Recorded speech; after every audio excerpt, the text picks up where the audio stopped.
Previously on the Autopian, we'd like for you to PPF half of it, kind of right down the middle, and then we're gonna send the Murano on a number of tests. Basically, we're gonna beat the crap out of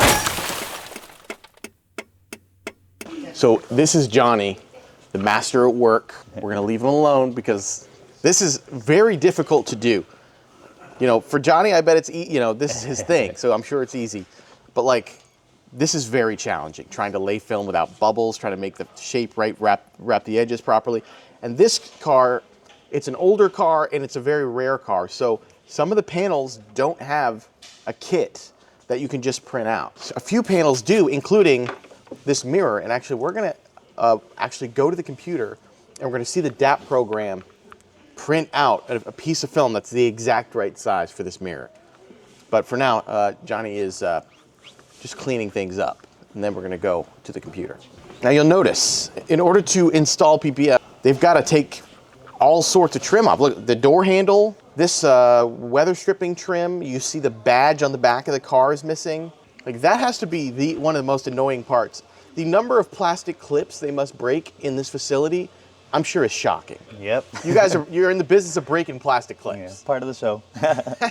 Nissan badge missing, antenna. I think this was an antenna missing. You could go over to the plotter now. Okay, it's time to dap it up. Whoa, did you film that van last time? Yes, I did. Good, because look at what they did to that. We're actually going to wrap this to match their off-road Rough Roads Dakar. Interesting they went with an all white, because these are known for having that sort of two-tone. Yes. When I saw that last time, Completely different, huh? I was like, you bought a white van? Why would you do that? They come in two-tone. That's why. That is crazy. Oh, so you have some kits here actually for it. Yeah, so like there would be like a bumper. Oh, there's a good amount. So I was actually looking for it and I found it like in I think it was 2012. Really? They have a cross cab in here? Watch. Look at that. Yeah. Cross cab. Yeah. Whoa. So I found it there, but even then it still leaves us with a limited amount of panels. Cool. So you just click it and print it? We're doing 10 mil, right? Yes, the biggest, okay. I think, the thickest. It's not bulletproof, but it will. it will get by. Oh, wow, you can see see the cuts. So it doesn't go. It just goes through the. Yeah, it just top cuts. lip. Yeah, it's so the blade depth is like just the exact amount to cut the film, but not cut through the backing and not cut through the whole thing. So it's easier to sort of handle. Yeah, we weed it out. So I'll show you how we weed it out over here. We remove the outer, like all the outer, and then we just keep the actual piece that we're gonna use. Oh, okay, yeah. So usually we do this with every piece. We'll just come over here, kind of set it on the table, and try to remember where it was. So this is all just sort of scrap on the outside of the. Yeah, the outside's pretty much scrap. Yeah. Do you mind if I touch that, or? No, yeah, go ahead. This is going to be the armor for the cross cab. At least half of this poor machine will still be looking minty fresh when we're done with it. Because this thing deserves to look good, at least on one side. It's a rare cross cab. Let's see if I can tear it. You can stretch it. You can stretch it, and that's about it. It somehow like finds it has memory, so it'll just like go back to where it Right, that's that self-healing thing that, Yeah. Be honest, is this the jankiest car you've worked on before?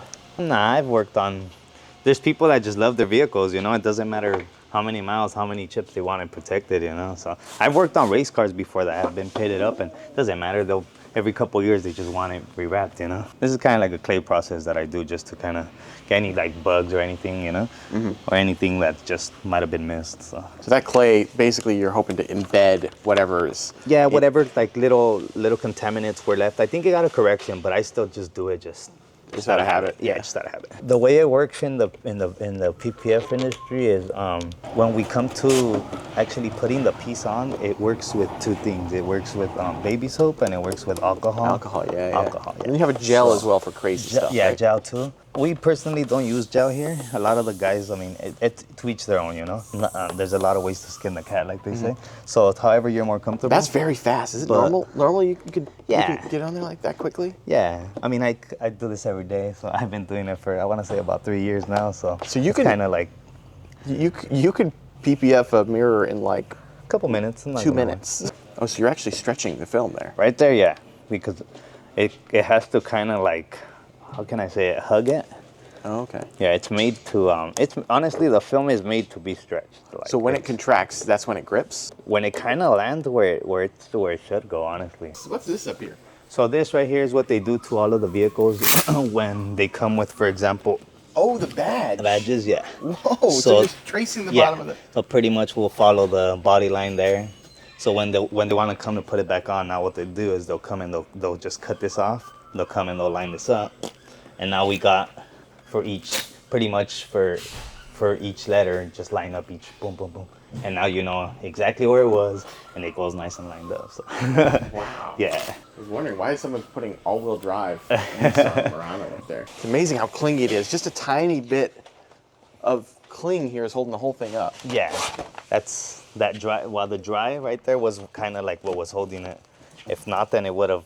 Because if it has a lot of soap, it will just slide. Yeah, it'll slide. It's happened to me where I come back and the piece is like almost on the floor or on the floor already. I'm like, oh, damn. Wow, so you can do a whole panel. If it's a simple panel like this, you can really do it pretty quickly, huh? Oh, yeah. On a Tesla, a door shouldn't take you more than a couple minutes. Wow. What'll take you longer is actually heating down the edges and tucking it. That will take you longer than actually laying the panel, you know? Oh, look at this little... Speed up the drying look at this process. cute little dryer right here. So what's happening when you dry it? It's just, well, right now I'm drying it so that I could get it to roll over. Like, look, it already, like...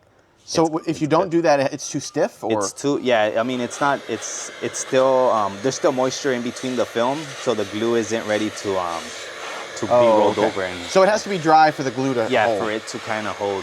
So when you install this with water and soap and you squeeze it out, there's no water left behind it. It's basically dry in there. No, there's still moisture because it still takes a couple days for it to cure. There's a curing process. There's a curing time. Yeah, there's a curing process. I'm not sure exactly, but it takes a couple days actually. Just like window tint, you know how when you tint a car, like don't open the window for a couple days. Yeah, like let it what do they say? Put it in the sun for a couple days and let the moisture kind of like evaporate or work its way out. It's pretty much the same thing, yeah. Now I'll come at it with the heat gun and just seal it up. So that's how you do it. And now it's nice and wrapped over. Do the same thing all the way down, you know. If it's under the door too, because you know sometimes you open it and you like. Oh yeah, under like a tall curb or something. A tall curb, yeah. So that PPF will save you from there, you know. I mean, it's not bulletproof, but it will save you. Thank you for showing us, Johnny. No problem. This is art. Like the amount of knowledge in your head is crazy. Yeah. And I appreciate you showing us a couple things here and there. No problem, yeah. And it just takes a lot of patience, honestly, at the end of the day. We're gonna stay out of your hair. We're gonna. You're good. We're gonna leave you and Chico. Yeah, you guys want to meet Chico? Say hi, Chico. Oh, hey, Chico. Oh, yeah. Say hi. Come here. Do you mind if I pet Chico or? Hey, Chico. My name's David. What do you think about our Nissan? He's like, that thing? Maybe we go for a spin when you're done. Yeah, I'm done. Let's go, Chico. Yeah. All right. Nice to meet you, Chico.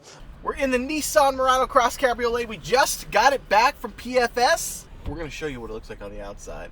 They cleaned the inside. They vacuumed it. Looks like they might have. Do you think they put some cleaning stuff on that dash? Because that looks pretty clean. Yeah, it's very clean. Somehow this junker has been turned into what looks like almost mint condition. It's a real shame what we're about to do with it. But anyway, let's go on the outside and show you what it looks like. Look at this thing. There's a yellow line going down the center of the car, denoting the boundary between PPF and no PPF. The driver's side of this car has been PPF'd. Passenger side has none. It's naked, out in the elements, basically screwed in the face of a door ding or other things we put this thing through. It sort of gives this paint kind of like a candy sort of look, and it really makes it. I really love it. This is like this Merlot. You can see like the metal flakes in it. It's great. May the games begin. We're gonna beat the crap out of this Nissan Murano Crosscabriolet. We're going to show you what Xpel can do. More importantly to many of you, we're going to show you how good or how bad the Nissan Murano Crosscabriolet is. Something you've all been wondering, I'm sure.